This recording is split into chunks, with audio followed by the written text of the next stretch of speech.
Right, let me take you up on that, because I don't think it would end that way, because I think the trouble with what's been going on since we last spoke in terms of proportion is, I saw a BBC report yesterday that the UN were reporting that 19,000 children in Gaza have now been orphaned. Another 10,000 children are reported by the Hamas-run Palestinian Health Authority have been killed. 50 to 60% of Gazan buildings have been severely damaged or completely destroyed.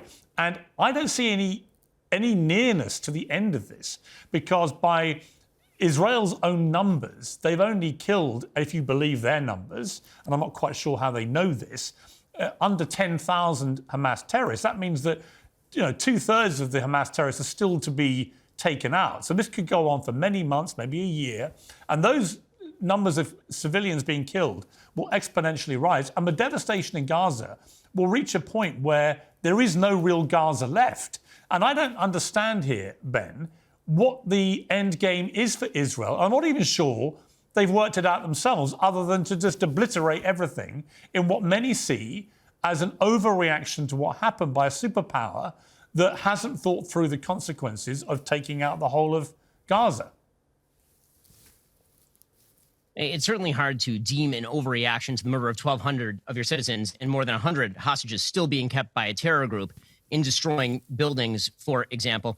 Right now, what Israel is attempting to do and what the long-term plan is going to be, and I said this in the interview, as you'll recall, days after October 7th, is that there would, in fact, be a long-term military occupation of Gaza. The question is going to be when Israel shifts its strategy from a high-intensity campaign to a lower-intensity occupation, which is predictably going to be the result of all of this. Because, again, the governing power in Gaza is still Hamas. When Hamas is no longer the governing power, the question is going to be what replaces it. Unfortunately, there's been no power other than Israel that has been willing to actually take up that question, simply because the Palestinian Authority is incapable of even running the West Bank. The Palestinian Authority is deeply unpopular even in the West Bank. The Palestinian Authority is itself rife with corruption and Jew hatred. There's literally law on the books in the Palestinian Authority, pay for slay, that actually pays people for the killing of Jews. So that is not a power that can be in charge of the Gaza Strip that will leave Israel with any sort of sense of security.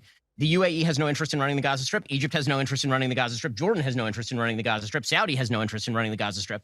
The United States obviously has no interest in running the Gaza Strip. So the question becomes, who runs the Gaza Strip? And if you are Israel, that question is not a question for a distant day. That is a question for every day. And right now, the military is effectively in control of the Gaza Strip, and that is likely to remain until there is some form of regime in the Gaza Strip that can be put in place that will end with the extirpation of terrorism, that cannot involve the UNRWA, which is a terror haven, that cannot involve the UN, because the UN, unfortunately, has been cover for Hamas for literally 20 years. And so the question here is a tough one, and it's not an answerable one in kind of right now. And that's sort of the problem. Just because there's no good answer to the question doesn't mean that the question isn't urgent or that there is an alternative option available to what Israel is doing. What I've been missing in all of this is what exactly is the alternative option that has been presented by anyone other than Israel continuing on its quest to extirpate Hamas so long as Hamas is holding its citizens, firing rockets into the center of Israel and threatening Israeli life. OK, but my response to that would be that I think it's morally incumbent on Israel, who I've already said many times and believe to this day have not just a moral right to defend themselves, but a duty to their citizens to do so. So let's just park that to one side. My position on that has not changed. It's just how they've gone about it. And, you know, only yesterday we saw Israel forces dressing up both as, you know, in Hamas-style clothes and Palestinian clothes to go into a hospital on the West Bank and take out 3 Hamas terrorists. And there are many people, you know, impartial observers who say that what they did there contravenes international law, that they're effectively committing war crimes because it's a violation of international law to feign protected status, in this case by dressing up as a doctor or patient, in order to invite the confidence of the adversary and then proceed to kill or injure them. And it's also against international law for combatants who've been incapacitated by wounds or sickness and are protected from attack as persons ordered to combat. So if they're paralysed or incapacitated, an attack on that individual is prohibited by international law. So I look at that, it seems to be a prima facie case of Israel breaking the law. Do you defend that? Yes, I defend that, because if Hamas, or in this case Islamic Jihad, is using a hospital as a terror base, which they have historically done, then the violation of international law is on them. I mean, by all international law, using a hospital as a terror base, which we have seen in the Gaza Strip, we're currently seeing in the West Bank as well. That's the war crime. I always find it very bizarre that international law is invoked when it comes to a response to a war crime, but not to the original war crime. If you use a hospital as a terror base, then the hospital is no longer only a hospital. It also becomes a site from which terror is emanating. And so when Israel engages in a targeted military operation, by the way, not killing any civilians in this particular operation, killing people who are clearly terrorists, that is the war crime as opposed to terrorists using the hospital as an organizing base. That seems to me peculiar. Well, it is by the letter of the law of international law. Yeah, it is. What they did was a war crime. You can't dress up effectively as doctors and patients and take out people who are being treated, which is what appears to have happened. Well, it's unclear whether they were being treated or whether they were simply using the hospital as cover. That's Israel's contention anyway.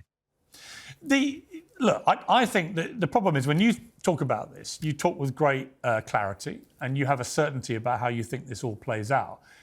I think what you may underestimate, and correct me if you disagree with this, but I don't understand how the kind of devastation we're seeing now in Gaza, the kind of huge death toll on children and women in particular, who have nothing to do with this, obviously, how that is going to not just lead to a whole new radicalization of Palestinians that will replace Hamas. So, yeah, Hamas may well get permanently dismantled.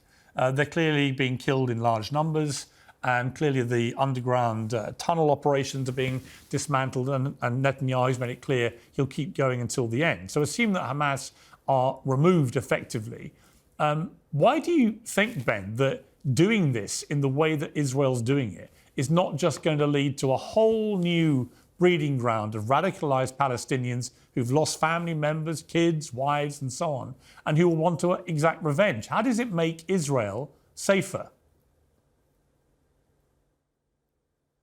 It makes Israel safer by not allowing the governing party in that region to actually be fomenting the violence, providing weaponry, providing education to small children that reinforces all of the Jew hatred and anti-Semitism that has been reinforced in these areas. That's sort of like asking, in the aftermath of World War II, there had been so much unbelievable devastation in Germany, in Italy, throughout continental Europe. How is it the Western powers could expect that there wouldn't be an entire generation of people who would rise up in revenge for all of that? And the answer is that a rebuilding process is going to have to take place. This is currently why, from my understanding, Israel is negotiating with the United States, trying to bring in the UAE, trying to bring Saudi Arabia to essentially put in place some sort of Marshall Plan for the rebuilding of the Gaza Strip. That's going to take outside money. That's going to take a long-term effort. This is not something that can happen overnight. I think one of the big problems in foreign policy is very often that people are looking for the immediate solution at the expense of the realistic solution. And the realistic solution in an area of the world where conflicts go thousands of years deep is not something that's going to happen next week. It's going to have to actually require heavy rebuilding, heavy monetary investment, but monetary investment not via groups that are linked to terror and sponsor terror and foment terror, but linked to groups that actually are going to promote quiescence, that are actually going to promote moderation, that are actually going to promote a future in this region of the world where both parties can coexist.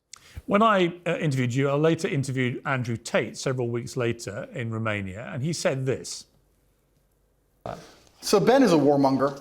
Ben has been wrong on basically every single issue you can name. He was with you with the vaccine and every other war. Ben is always calling for other people's young men to go and die in some war. He seems to love it. I don't know if he has short man syndrome, but he's always behind his desk calling about how important it is that big, strong men like me go and die.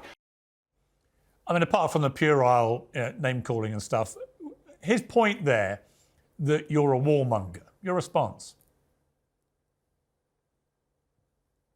I mean, if the question is whether Israel has a right to defend itself, the answer is, of course. And if the idea is that somehow I'm asking Israeli soldiers to die, Israel is quite unified in its goal. So I'm not sure exactly who he's talking about. The sort of chicken hawk argument simply would not even apply under these circumstances. As far as war, I think that every single conflict the United States should get in, I'm an American citizen, I'm an American.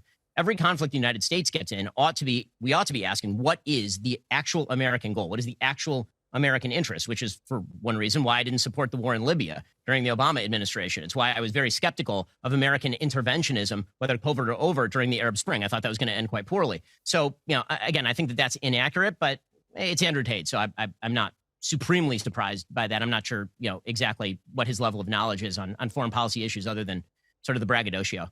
And his thing that he's a big guy, tough guy, and you've got small man syndrome?